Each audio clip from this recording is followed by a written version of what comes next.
यहाँ पर जो भी बीइंग है लर्निंग के लिए है, सीखने के लिए है। और सीखना क्या है? सीखना यह है कि हम कर्ता नहीं हैं, अकर्ता। अस्तित्व जो है एक संगीत में चल रहा है, एक समस्वरता में चल रहा है। अस्तित्व में सब कुछ सुव्यवस्थित है, कुछ भी अराजकता नहीं है, कियोस नहीं है। एक समस्वरता है, एक संगीत है। इस लर्निंग के लिए हम यहाँ पर हैं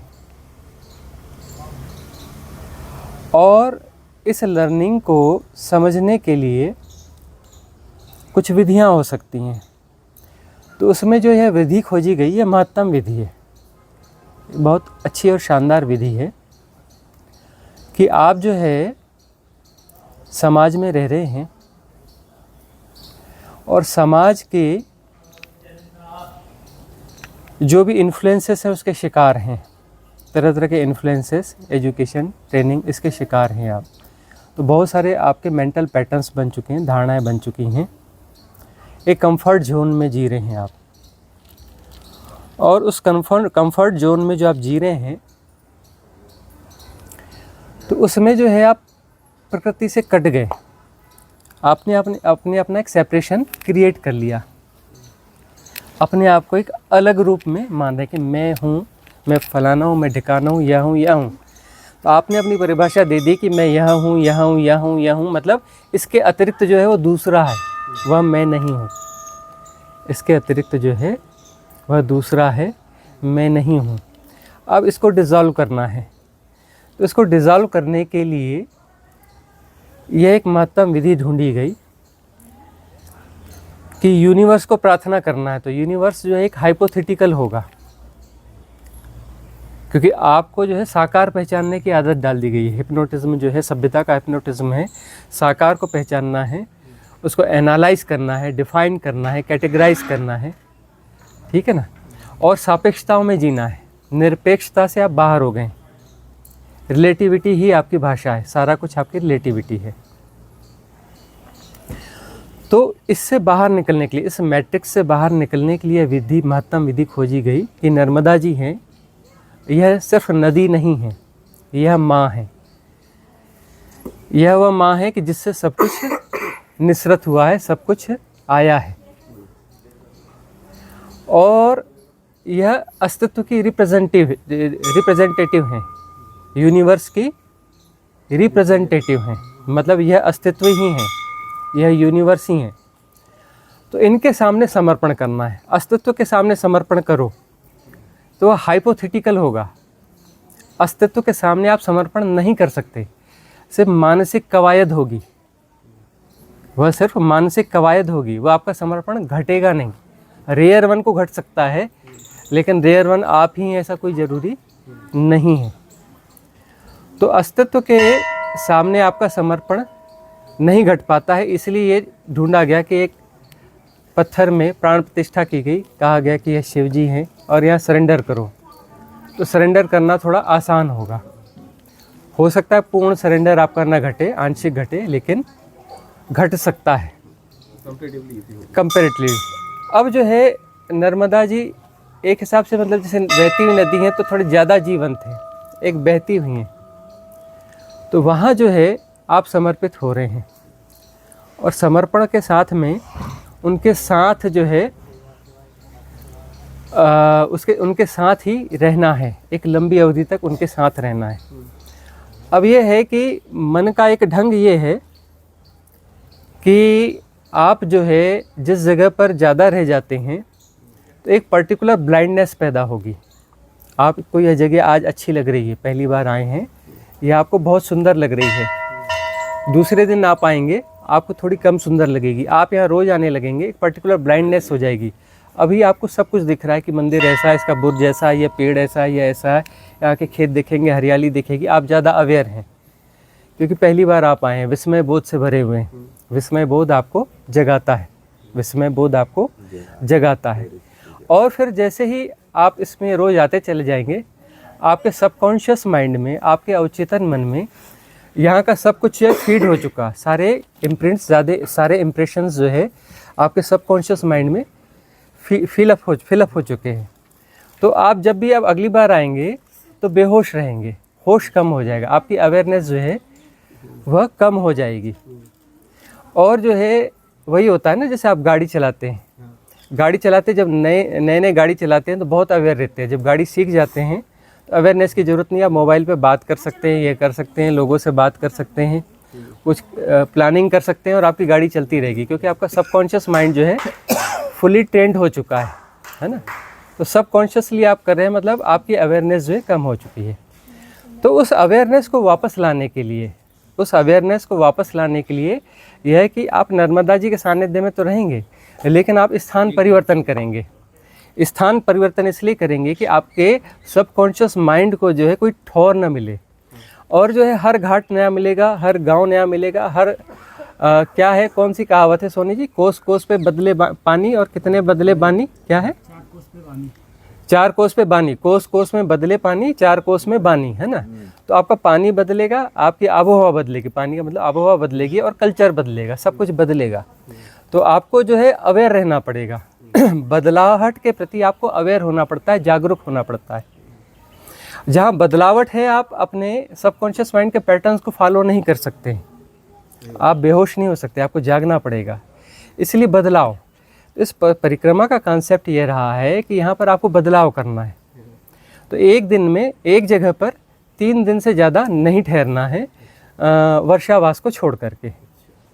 तो 3 दिन में आपको जो है जगह बदल लेनी है। तो 3 दिन में आपने जगह बदल लिया, आपका सबकॉन्शियस माइंड 3 दिन बाद ऐसा होता है कि वह उसके लिए तैयार हो चुका रहता है, उसे एटमॉस्फेयर को एब्जॉर्व कर चुका रहता है, और सारे इम्प्रिंट्स बन चुके रहते हैं, उस बेहोशी की अवस्था में वह आ चुका होता है। तो हर 3 दिन में आपको जगह बदल देनी है। और जो है नर्मदा जी कौन है, यूनिवर्स का प्रतीक है, यूनिवर्स का प्रतीक हैं अन्य लोगों के लिए। जब यदि आप परिक्रमा में हैं तो वह यूनिवर्स हैं, प्रतीक नहीं है, सिंबल हट गया, सिंबल हट गया, है ना। वह एक लाइव एंटिटी की तरह है आपके लिए, तो वह यूनिवर्स ही है, वह अस्तित्व है, एग्जिस्टेंस है।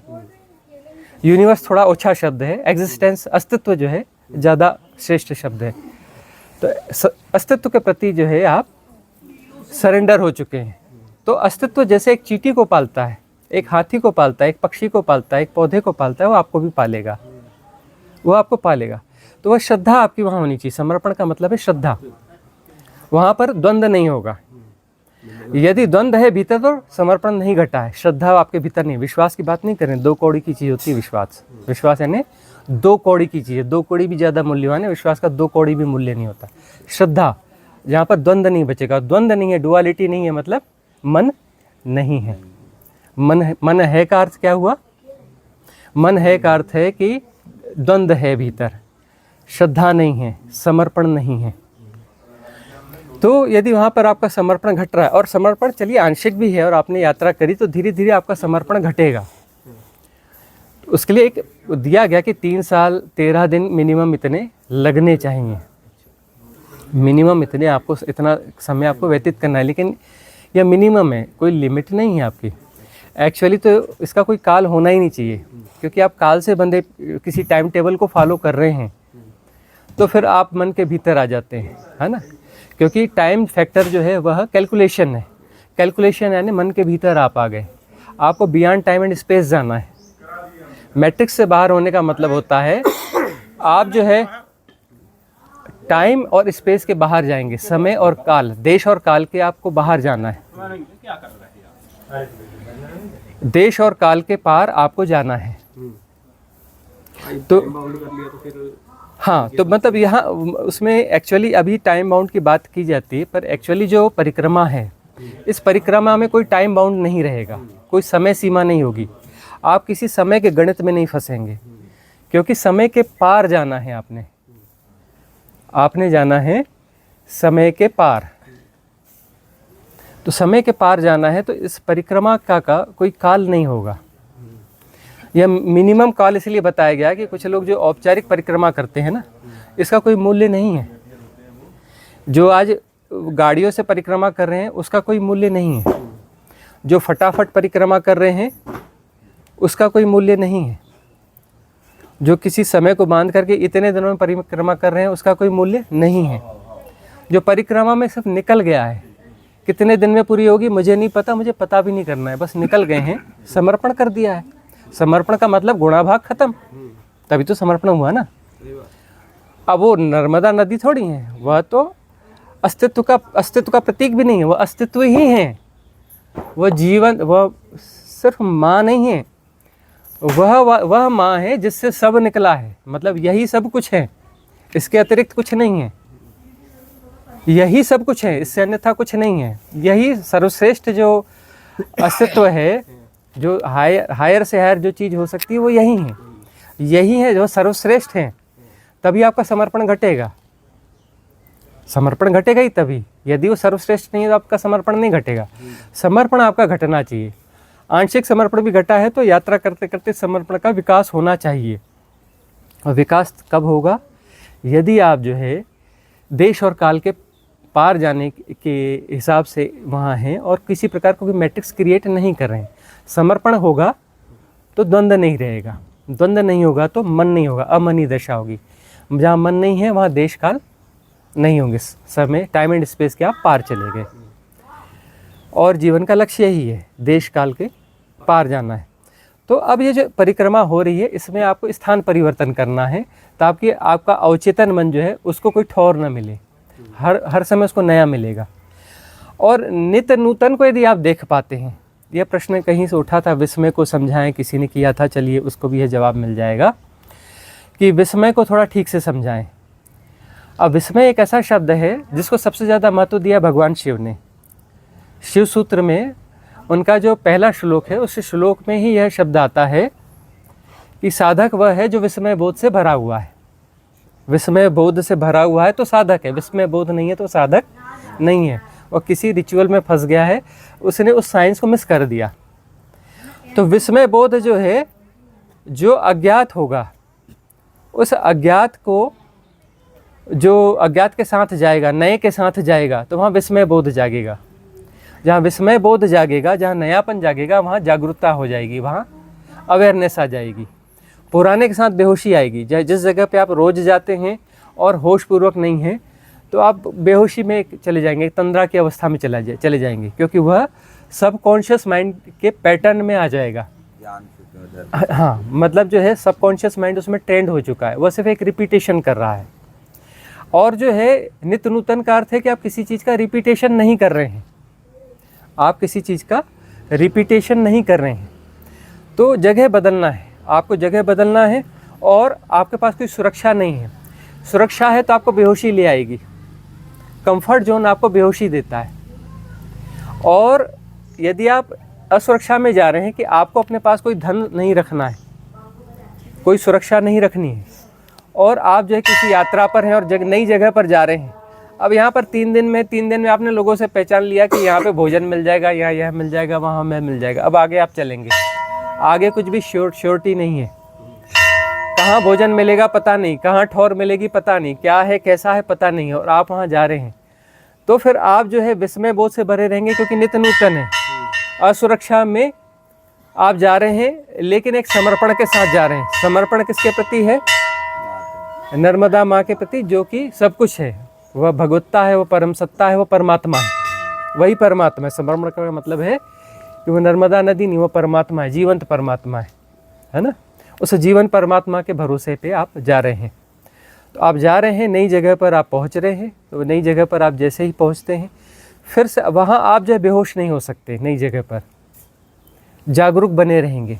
तो आप जो है लगातार जागरूकता आपकी बढ़ती रहेगी, क्योंकि आपको स्थान का परिवर्तन करते चलना है। और अब तो काफ़ी फैसिलिटीज़ हो चुकी हैं। जिस समय जो है इस विधि को दिया गया था उस समय तो घनाघोर जंगल ही थे, बहुत कम सभ्यताएं थीं, बहुत ज़्यादा असुरक्षाएं थीं। तो असुरक्षा आपको जगाती है, असुरक्षा आपको जगाती है। और जागना है, जागना है, परम चैतन्य होना है। परम चैतन्य होना ही मुक्ति का मार्ग है। आप परम चैतन्य की अवस्था में आ गए मतलब मुक्त हो गए। बेहोश है मतलब आप संसारी हैं। यदि आप बेहोश हैं मतलब संसारी हैं। जागे हुए यानी मुक्त हैं। तो साधना सारी जागने की साधना है ना। उसी को जैसे एनलाइटनमेंट कहते हैं, आत्मज्ञान कहते हैं, मोक्ष कहते हैं, ये सब जागने की साधना है, जागना है। तो यह विधि जो है जागने की विधि है कि आप स्थान परिवर्तन करते रहेंगे, असुरक्षा में चलेंगे। तो इस प्रकार से इसमें जो भी कोई नियम बांध रहा है कि 3 साल 13 दिन लगेंगे या इस गाड़ी में करेंगे या ये करेंगे, वह नर्मदा परिक्रमा नहीं है, वह नौटंकी है। और जो व्यक्ति जाएगा वह व्यक्ति वापस नहीं आना चाहिए, वापस आता भी नहीं है। यदि परिक्रमा ठीक ठाक है तो वह व्यक्ति वापस नहीं आएगा। कैसे वापस आएगा? वह तो बदलता चला जाएगा। उसका वह व्यक्ति का अर्थ है training of subconscious mind. Subconscious mind में ऑलरेडी जो है पूरे पैटर्न्स इनबिल्ट हैं और वह आपको ऑपरेट कर रहे हैं, हैक कर रहे हैं। वो आपका व्यक्तित्व है ना, दैट इज़ योर पर्सनालिटी, है ना, वह आपका व्यक्तित्व है। तो अब जो है आपका व्यक्तित्व पूरा मिट जाएगा, वहाँ पर पूरी तरह से मिट जाएगा, क्योंकि आप सबकॉन्शियस माइंड के किसी पैटर्न को हैक करने नहीं दे रहे हैं, अपने आप को ऑपरेट नहीं करने दे रहे हैं। अभी वही जीवन है, जो रूटीन का जीवन है। वह क्या है? आपका सबकॉन्शियस माइंड है, उसके डिसाइडेड पैटर्न्स हैं। वो पैटर्न आपको हैक करते हैं और ऑपरेट करते हैं, और आप ऑपरेट होते रहते हैं। यह आपका जीवन है। जीवन कुल मिलाकर यह है, इतना ही जीवन है। तो यह जो है बेहोश जीवन है। सबकॉन्शियस माइंड से नहीं जीना है, चैतन्यता से जीना है। तो चैतन्यता से जीना है तो कंफर्ट को त्यागना पड़ेगा, असुरक्षा में जाना पड़ेगा, विस्मय बोध बना रहना चाहिए। तो यदि आप सूरज को देख रहे हैं और कहते हैं कि मैं सूरज को रोज़ देखता हूँ, रोज़ सुबह सूर्योदय देखता हूँ, मतलब आप एक सोए हुए आदमी हैं। आप सूर्योदय को देख रहे हैं और ऐसे देख रहे हैं कि पहली बार देख रहा हूँ, और आपको यह पता नहीं कि सूर्य है, क्योंकि आपको पता नहीं करना है। आप उस फंक्शन को ऑपरेट होने ही नहीं दे रहे हैं कि यह सूर्य है, यह सुबह है, यह पेड़ है, यहाँ से अच्छा दिखता है, यहाँ से ऐसा है वैसा है। किसी भी डेफिनेशन को आप आने नहीं दे रहे हैं। कोई भी डेफिनेशन आपको हैक नहीं करेगी, आपको ऑपरेट नहीं करेगी। तो वह नित्य नूतन होगा। वह सूर्योदय नित्य नूतन है। सूर्योदय हमें उसको वो शब्द भी नहीं देना है।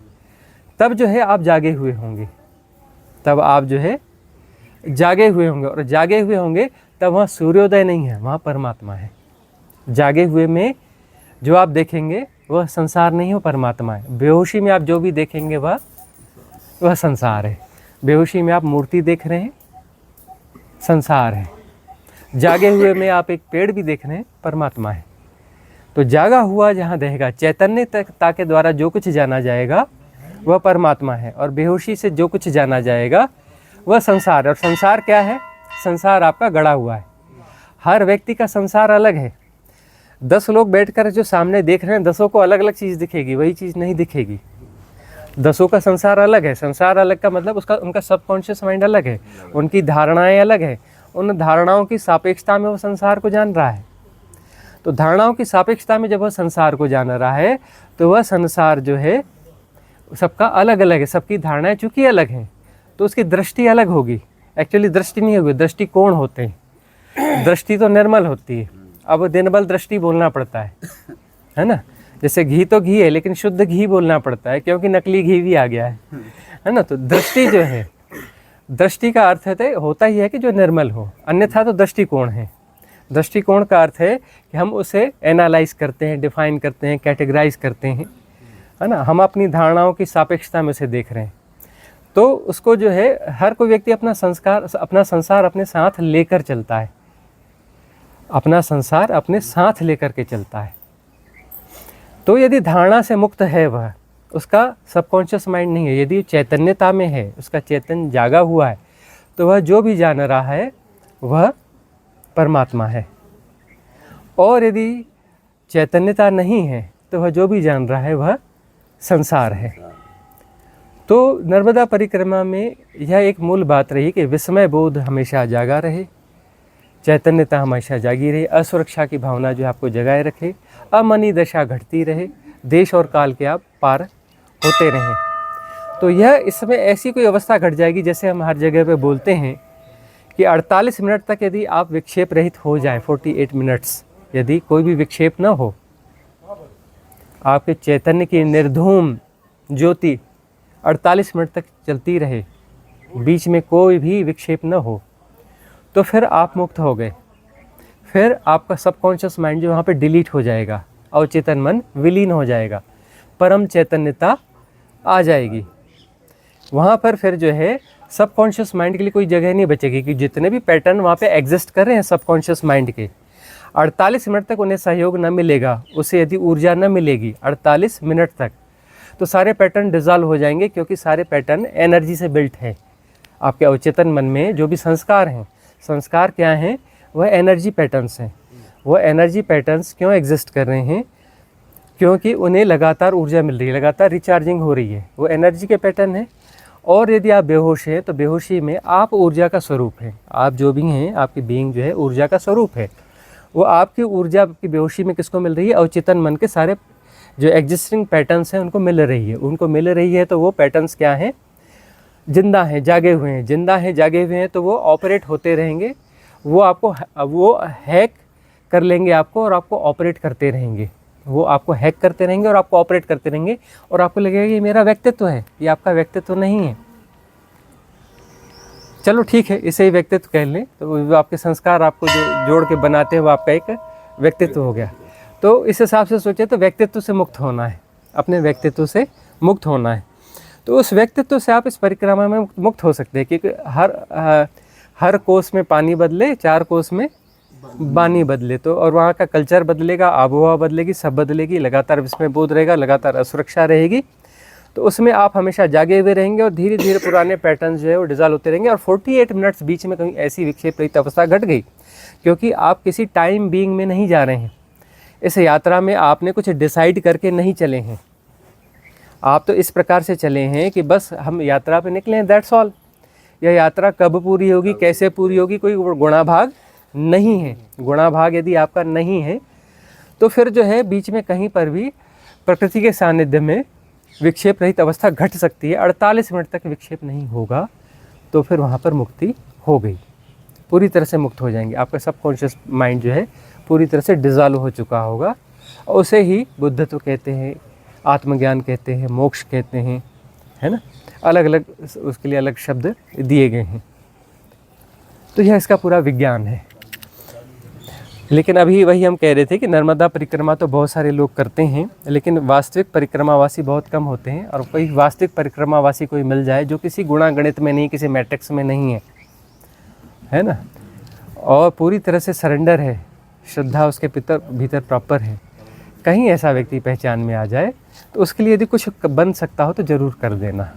लेकिन पहचान लेना कि वो वास्तव में वही परिक्रमावासी है या नहीं है। ऐसा यदि मिल जाए तो उसके लिए कुछ बन पड़े तो ज़रूर कर देना। और यह इसका परम विज्ञान है। ऐसी बहुत सारी विधियां ढूंढी गई हैं, जो विधियां ढूंढी गई हैं कि किसी प्रकार से आपको जो है इस संस्कारों के जाल से बाहर निकाल सके और मुक्ति प्रदान कर सके। पहचान कैसे करेंगे कि वो एक्चुअल परिक्रमावासी है? अब यह पहचान तो अब ऐसे ही करना पड़ेगा कि वह किसी गुणा भाग में नहीं, किसी हरी में नहीं है, किसी जल्दबाजी में नहीं है, किसी उल जलूल पैटर्न को नहीं अप्लाई कर रहा है, और धन वगैरह नहीं रखे हुए है। समर्पण उसका पूरा है।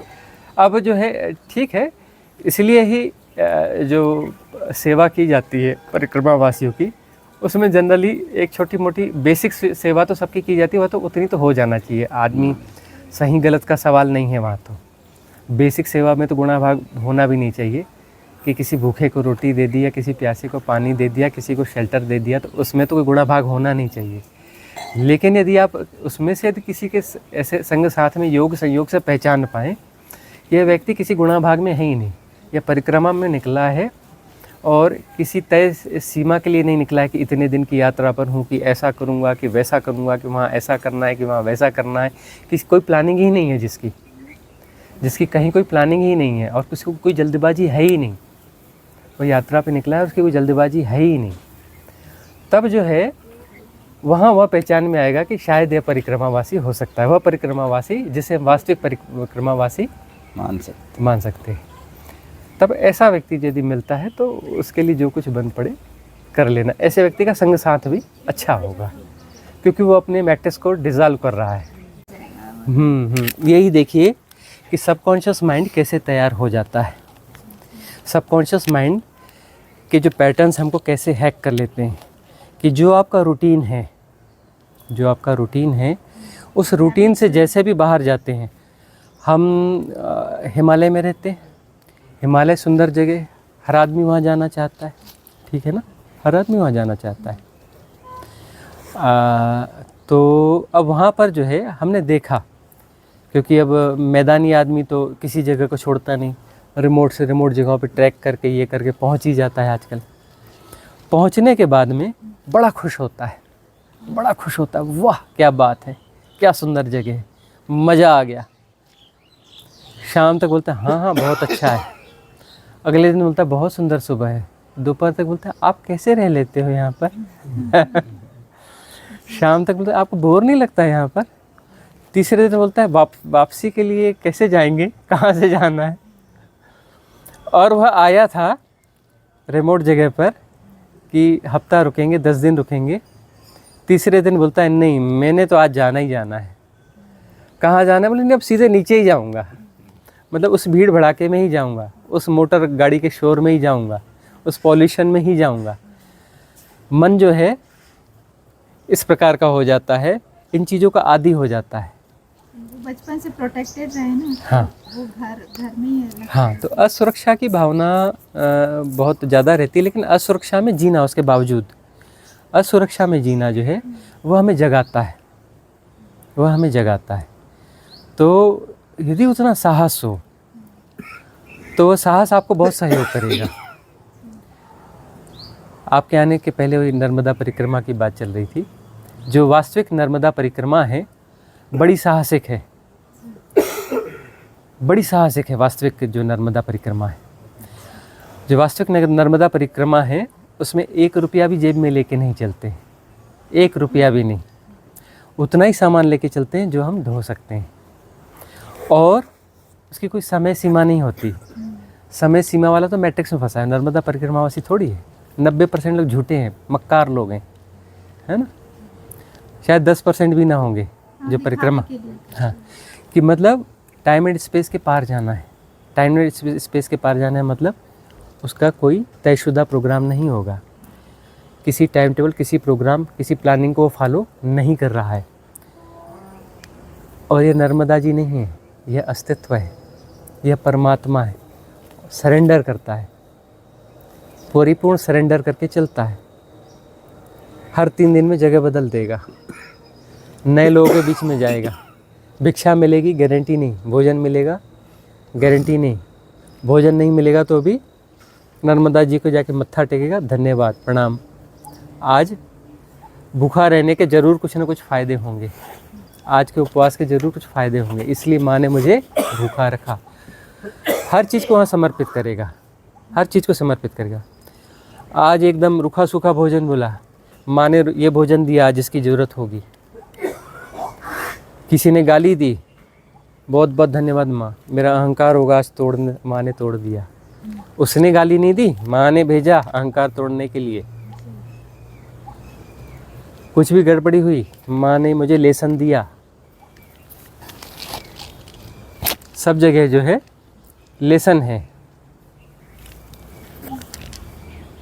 हर उससे जो है लेसन दिया जा रहा है।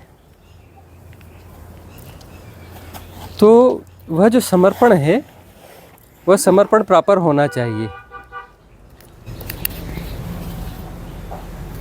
समर्पण जो है वो प्रॉपर होना चाहिए। तो समर्पण यदि प्रॉपर है तब जो है वह समस्या भी पैदा होगी, समस्या पैदा होगी। कैसे रहें हम? अब जो है वहाँ पर बोर लगेगा, अरे इससे अच्छा तो जॉब ही था, अरे यह तो ऐसा था, कैसे समय काटे। उसके बाद होता यह है, ऐसा करने वाले लोग, पहले साधना में बड़ा मन लगता था, जब फुल टाइमर साधक हो जाते हैं ना तब साधना ही छोड़ देते। अच्छा। ऐसे भी कुछ लोग देखे हैं, ऐसे भी हमने कुछ लोग देखे हैं कि वह जो है वहाँ पर पूरी तरह से साधना छोड़ देते, उल जलूल काम करने लगते हैं, मैट्रिक्स में फंस जाते हैं। तो जागरूक तो रहना पड़ेगा। फुल टाइमर होकर साधक अपनी साधना को बचा सके, थोड़ा टेढ़ा मामला है, क्योंकि वहाँ जो है मन बलशाली होने लगता है। जो पैटर्न्स हैं उन पैटर्न्स को ज़्यादा ऊर्जा मिलती है। जी, खाली दिमाग हो जाता है। हाँ, मतलब उसमें जो है जैसी एंग्जाइटी आएगी तो एनर्जी उठेगी, वो एनर्जी जाके सीधे जाके किसको मिल जाएगी, उन पैटर्न्स को मिल जाएगी। हाँ, आप बेचैन होते हैं तो बेचैन होने के साथ उल्टी सीधी बहुत सारी चीज़ें आने लगती दिमाग में। इसका मतलब क्या हुआ, इसका मतलब हुआ कि बेचैनी के साथ में मूलाधार में कुंड में जो वो कुंडलिनी जो ऊर्जा है, कुंड की ऊर्जा, उसमें बहुत सारी ऊर्जा जाग गई और उठ गई तो मिलेगी, किसको मिलेगी? आप होशपूर्वक नहीं है, होशपूर्वक होते तो चैतन्य होता, तो वह जो सबकॉन्शियस माइंड को मिल जाएगी, सबकॉन्शियस माइंड में मिल जाएगी रैंडमली बहुत सारे पैटर्न्स को मिल जाएगी। जिस भी पैटर्न में एक्स्ट्रा फ्लो हो जाएगा एनर्जी का, वह एक्टिवेट हो जाएगा। एक विचार उत्तर का, एक विचार दक्षिण का, एक विचार कहाँ का, जिसकी कभी याद नहीं थी उसकी याद आ गई रैंडमली। किसी को भी जाकर उसने एक्टिवेट कर दिया, किसी भी प्रोग्राम को एक्टिवेट कर दिया रैंडमली। कुछ के कुछ विचार आ रहे हैं इररिलेवेंट, कुछ भी एक्टिवेशन हो रहा है, कुछ भी उल्टा सीधा होना चालू हो गया, और जो है हम पगलाने लगेंगे देसी भाषा में। फिर क्या करेंगे? तो अब यह है कि वहाँ पर धैर्य यदि आपके पास है, धैर्य का पाठ हम बार बार पढ़ा रहे हैं, धैर्य, श्रद्धा, सबूरी, एसोसिएशन नहीं करना, बार बार हम सिखा रहे हैं। Don't associate, don't react, don't analyse, don't manage. उसको मैनेज करने की कोशिश मत करो। मैनेज किया मतलब करने वाले सब बिगाड़ देते हैं, बिना किए सब ठीक हो जाता है। करोगे तो फंसोगे, उसको मैनेज करने जाओगे फंसोगे। बेचैनी है गड़बड़ हो रहा है, बैठ जाओ, उठ जा, सुन रहे हैं लेकिन डोंट रिएक्ट। क्यों उठेंगे भाई? हमको जवाब भी नहीं देना है कि नहीं उठना है, बैठे रहेंगे। उठ जा, चल घूमने चल, बैठे हैं। बहुत बेकार है, काय की साधना नहीं करनी है, बैठे हैं। हम उसको एनालाइज ही नहीं कर रहे हैं, उसको समझ ही नहीं रहे हैं। अरे हटाओ ना, चलो घूम के आते हैं, बाद में साधना कर लेंगे। मन अब दूसरी ट्रिक करेगा, उठ जा, नहीं उठ रहा है। अरे करते हैं ना साधना, पहले गार्डन घूम के आते हैं फिर करते हैं। अब मन ने अपना पैतरा बदला, पहले गार्डन घूम के आते हैं फिर करते हैं। अरे ऐसा कर लेते फिर करते हैं। अरे साधना तो करनी है ना, अरे ख्याल करो वो, अरे एक काम करते हैं ना, पहाड़ों पे चलते हैं, वहाँ साधना करते हैं। अरे ऐसा कर लेते हैं, वहाँ साधना करते हैं। पैतरे बदलते चलेगा। हमें क्या करना है? साधु कौन है? जो रिएक्ट नहीं करता। साधक कौन है? जो रिएक्ट नहीं करता। Don't react. बार बार बोलते, लोग बोलते क्या ये बोलते रहते, don't react, don't analyse, don't categorise, ये क्या बकबक करते रहते हैं बार बार। हम यही बता रहे हैं, डोंट रिएक्ट, उस पर रिएक्ट मत करो। Don't analyse, don't associate, don't define, don't manage. एक कविता लिखी है, बीच में हो सका तो सुनाएंगे। उसका एक वो शीर्षक दिया है देसी भाषा में यहाँ की, मेरो मन बड़ो मैनेजर करत सब कुछ मैनेज है। ऐसे देसी भाषा में हमने ऐसा कुछ लिख दिया था, वो अब होगी, याद नहीं है, सुना देंगे।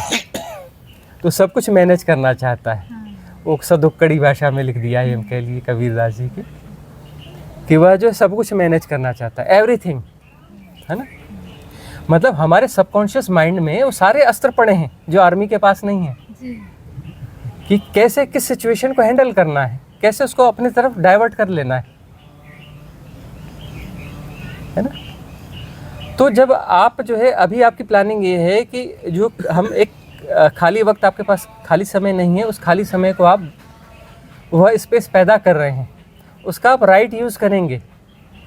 और जब राइट यूज़ का समय आएगा तब वहाँ पर अपने मन अपने गेम खेलना चालू करेगा। तब जो है ये हमारे मूल मंत्र यदि आपने समझे हैं तभी आपको बचा सकते हैं। जिसने हमारे मूल मंत्र नहीं समझे हैं वो फंस जाएगा। अब लोग कहते हैं कि आप जो है बड़ी बड़ी बातें कह देते हो कि यह ऊर्जा उठने दो कुछ नहीं होगा, या ऐसा कर दो कुछ नहीं होगा, अरे सब कुछ ठीक हो जाएगा, ये हम कह रहे हैं। लेकिन एक्चुअली जिसने मूल मंत्र समझा है उसके लिए है ना। हम यह समझ के कह रहे हैं कि हर व्यक्ति हमारी हर बात को गहराई से ले रहा है, ठीक है ना। हमारे सारे मूल मंत्र हैं, मूल मंत्रों को इसलिए हम बार बार दोहरा रहे हैं, बार बार दोहरा रहे हैं, मतलब उसको अनफोल्ड करो उसको, वह मूल मंत्र हैं।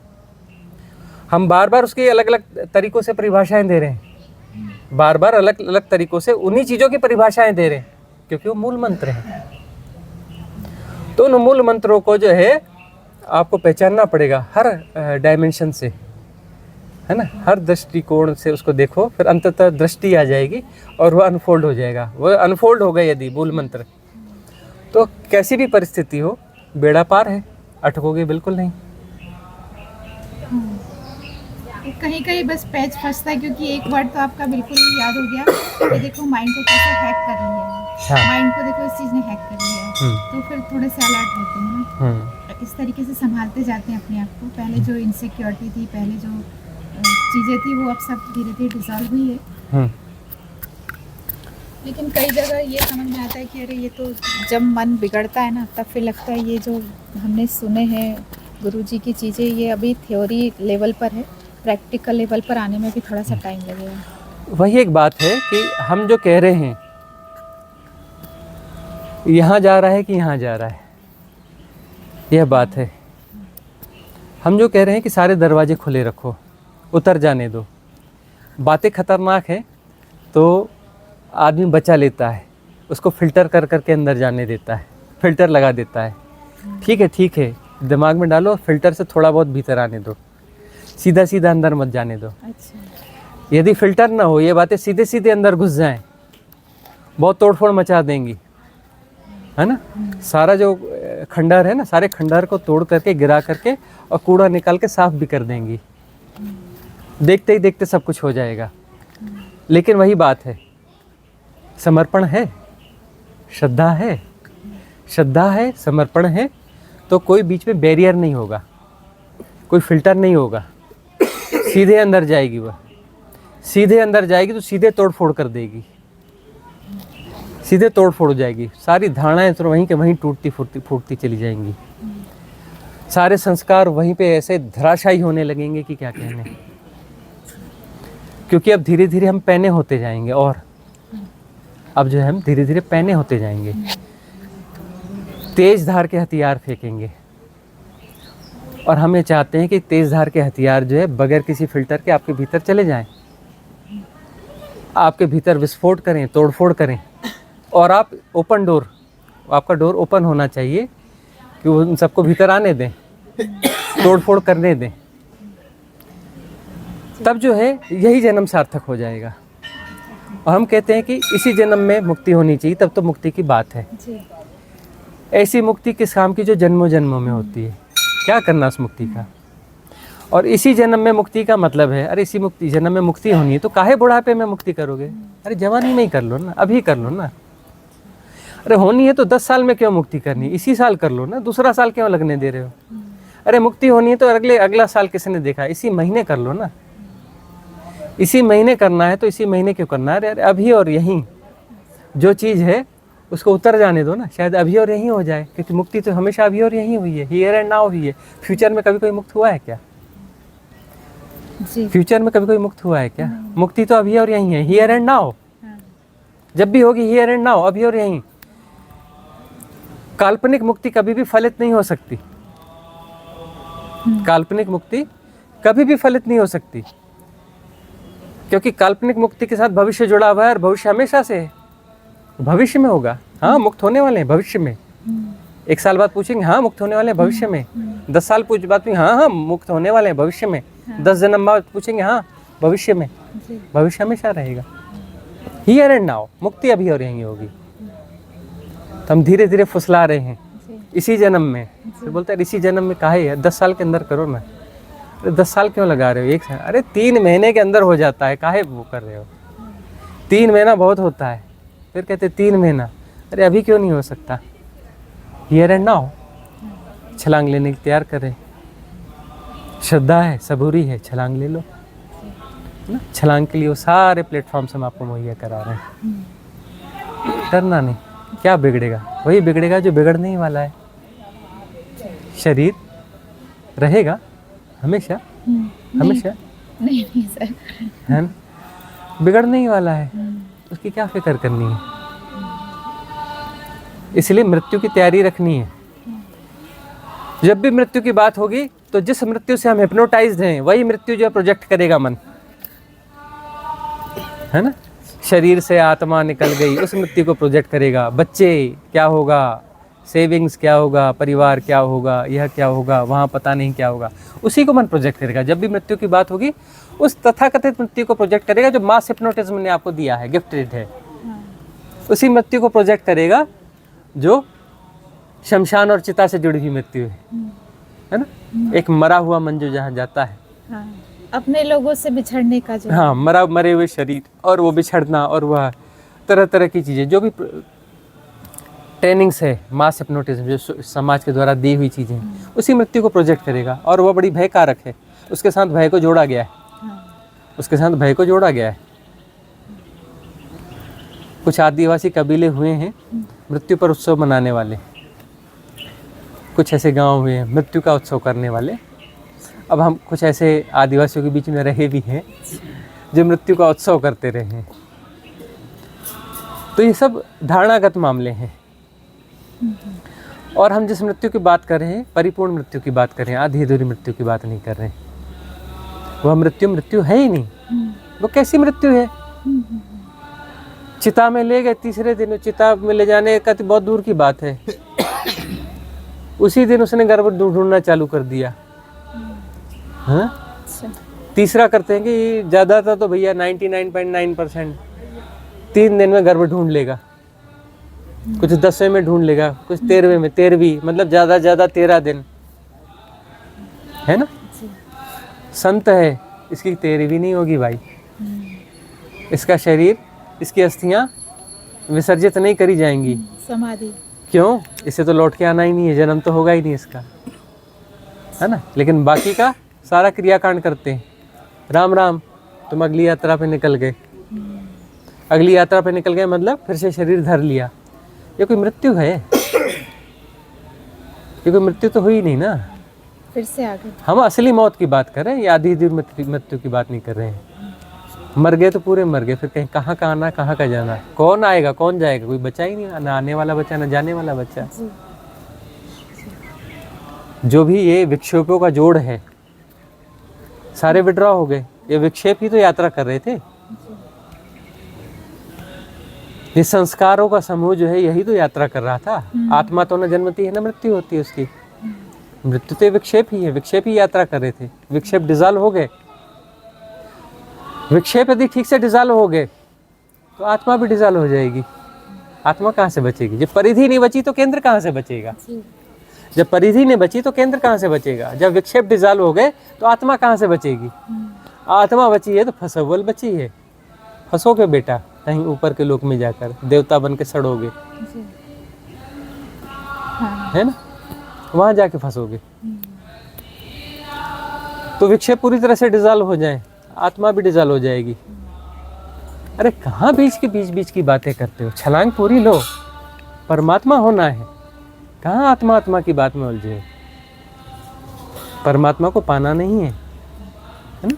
इसलिए हम बार बार दोहरा रहे हैं, हर बार दोहरा रहे हैं। परमात्मा को छुआ नहीं जा सकता, परमात्मा हुआ जा सकता है ना। परमात्मा ही होना है, क्योंकि परमात्मा का अतिरिक्त कुछ और है ही नहीं। तो क्या सेपरेशन को जी रहे हो? आत्मा आत्मा आत्मा। अरे विड्रा करो आत्मा को भी, डिसॉल्व करो, जाने दो, विदा दो। आत्मा है तो फिर कहीं ना कहीं जन्म ले ही लेगी, अभी नहीं बाद में लेगी। फंसी रहेगी 2-4 हज़ार 10 हज़ार साल किसी दूसरे डायमेंशन में, देवलोक में, फिर आएगी। और हम ये कहते हैं, हमारे पास जो लोग आ रहे हैं, बैठ रहे हैं, ज़्यादातर देवता हैं। हमसे जो जुड़ रहे हैं, रेजोनेंस रखते हैं, मिलने आ रहे हैं, सब देवता हैं। सब देवलोक में फंसे थे। पिछले जन्म में आप आदमी नहीं थे, बेकार की बातें छोड़ो, देवता थे, फंसे थे। खूब अपने आप को तैयार करके आए कि हम जा रहे हैं नीचे के डायमेंशन में, मनुष्य रूप में हम जा रहे हैं। ख्याल रखना है, वापस देवता नहीं बनना है, मुक्त होने के लिए जा रहे हैं।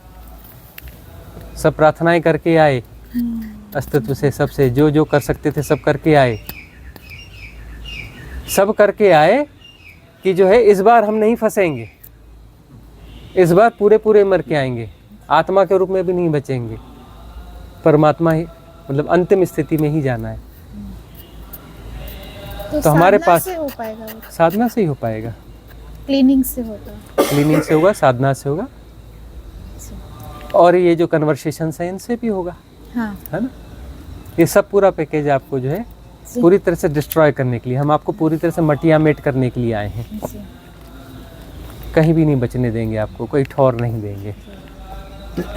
इसलिए तो बार बार लगता है कि जॉब छोड़ दो और फिर इसी चीज़ में लगो पूरे से।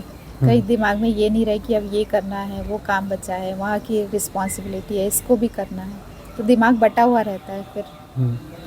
तो इसलिए तो अभी कुछ समय तक इसके साथ जीते रहे, अपने आप निर्णय आएगा, अच्छा। किसी हड़बड़ी में हम ना पड़े। जी जी। तो इसके साथ अब चलते रहें, ये बात पकेगी तो अपने आप हैपनिंग हो जाएगी। जब हैपनिंग होनी है हो जाएगी, तब तक चलने दें आप। तो ये बहुत सालों पुराना थॉट है ये।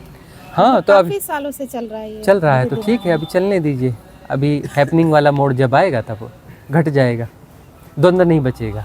जी। द्वंद्व बचा है मतलब अभी उस हैपनिंग में टाइम है, अभी समय के भीतर की घटना है। हैपनिंग होगी वहाँ पे समय नहीं होगा, समय के बाहर हो जाएंगे। हैपनिंग समय के बाहर है, बियॉन्ड टाइम है, बियॉन्ड टाइम एंड स्पेस।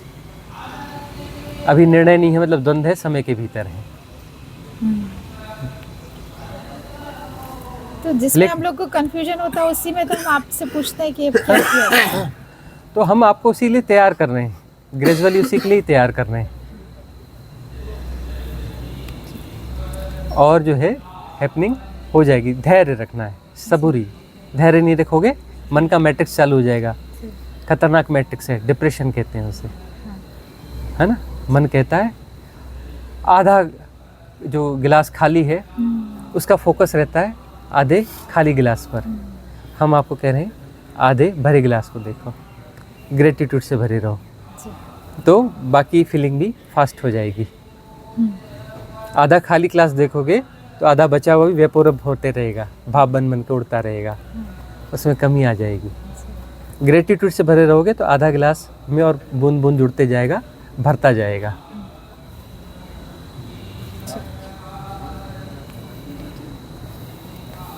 और किसी को पूछना? नाथ भाई के दर्शन कर लो।